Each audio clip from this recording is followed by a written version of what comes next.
नमस्कार दोस्तों, मेरा नाम है संदीप और आपका हमारे चैनल पर बहुत बहुत स्वागत है। दोस्तों, आज इस वीडियो में हम बात करने वाले हैं post office life insurance policy के बारे में और जानेंगे इस पॉलिसी के फीचर, बेनिफिट और एलिजिबिलिटी के बारे में। तो आप इस वीडियो को पूरा देखें, कहीं स्किप ना करें। तो चलिए स्टार्ट करते हैं। तो दोस्तों, जैसे कि आप सब जानते हैं कि पोस्ट ऑफिस की स्मॉल स्कीम में निवेश करने पर आपको अच्छा रिटर्न और पैसों की सुरक्षा की गारंटी दोनों मिलती हैं। और इसी तरह पोस्ट ऑफिस की लाइफ इंश्योरेंस पॉलिसी में भी आपको कई सारे फ़ायदे मिल जाते हैं।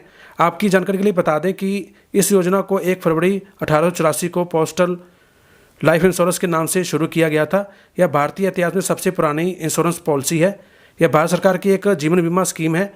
दरअसल पोस्टल ऑफिस अपने बुनियादी काम के साथ साथ जीवन बीमा पॉलिसी भी बेचता है।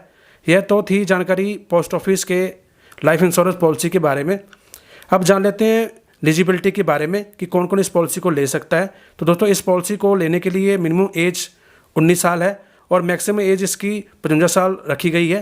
तो दोस्तों, अगर आपकी एज 19 साल से ज़्यादा है और 55 साल से कम है तो आप इस पॉलिसी को ले सकते हैं। इस पॉलिसी को सरकारी और गैर सरकारी कर्मचारी दोनों ही ले सकते हैं, जैसे कि डॉक्टर, इंजीनियर, वकील, टीचर, सीए आदि ले सकते हैं। पोस्ट ऑफिस की पोस्टल लाइफ इंश्योरेंस स्कीम में 10 लाख रुपये तक की लाइफ इंश्योरेंस पॉलिसी ली जा सकती है। इस पॉलिसी की सबसे अच्छी बात यह है कि ज़रूरत पड़ने पर आप इस पॉलिसी पर लोन भी ले सकते हैं। इस पॉलिसी में अगर आप 6 साल तक का ऑप्शन आपको मिलता है। अगर आप ये ऑप्शन नहीं लेते हैं तो इसे लाइफ टाइम के लिए माना जाता है। इसमें आपको नॉमिनी का ऑप्शन भी मिल जाता है, यानी कि जब भी आप इस पॉलिसी को लेते हैं तो आप अपने नॉमिनी का नाम ऐड कर सकते हैं और ज़रूरत पड़ने पर आप नॉमिनी बदल भी सकते हैं। इसके अलावा 3 साल बाद आप ज़रूरत पड़ने पर आप इस पॉलिसी को सरेंडर भी कर सकते हैं। लेकिन यहाँ मैं आपको बता दूँ कि अगर आप 5 साल से पहले पॉलिसी पर लोन लेते हैं या पॉलिसी सरेंडर करते हैं तो आपको बोनस का फ़ायदा नहीं मिलेगा। इस पॉलिसी को आप किसी दूसरे पोस्ट ऑफिस में या किसी दूसरे शहर के पोस्ट ऑफिस में ट्रांसफ़र भी कर सकते हैं। ट्रांसफ़र का आपको इसमें ऑप्शन मिल जाता है। अगर हम इनकम टैक्स में छूट की बात करें तो पोस्टल लाइफ इंश्योरेंस में इनकम टैक्स एक्ट में सेक्शन 88 के तहत छूट मिलती है। इस पॉलिसी में अगर आप लगातार 6 बार तक प्रीमियम नहीं भरते हैं तो आपकी पॉलिसी लैप्स हो सकती है। तो आप इस बात का ध्यान रखें।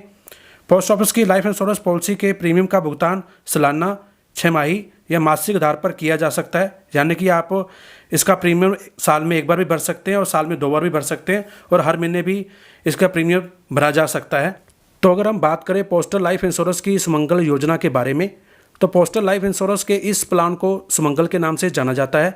यह बीमा प्लान 5 लाख रुपए के अधिकतम बीमित रकम के साथ मनी बैंक पॉलिसी है, यानी कि अगर आपको भी समय समय पर कुछ रकम की आवश्यकता होती है तो आप ये पॉलिसी ले सकते हैं।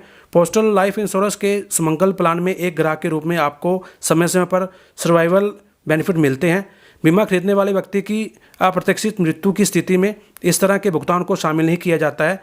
बीमा होल्डर के मृत्यु के बाद नॉमिनी या कानूनी उत्तराधिकारी को बोनस के साथ डाक जीवन बीमा की पूरी राशि मिल जाती है। पोस्टल लाइफ इंश्योरेंस के इस प्लान में 2 तरह की पॉलिसियां होती हैं, एक 15 साल के लिए और दूसरी 20 साल के लिए। अगर आप 15 साल वाली पॉलिसी लेते हैं तो आपको 6 साल के बाद कुल जमा राशि का 20%, 9 साल के बाद 20% और 12 साल के बाद 20% और 15 साल पूरे होने पर बकाया राशि विद बोनस आपको मिल जाता है।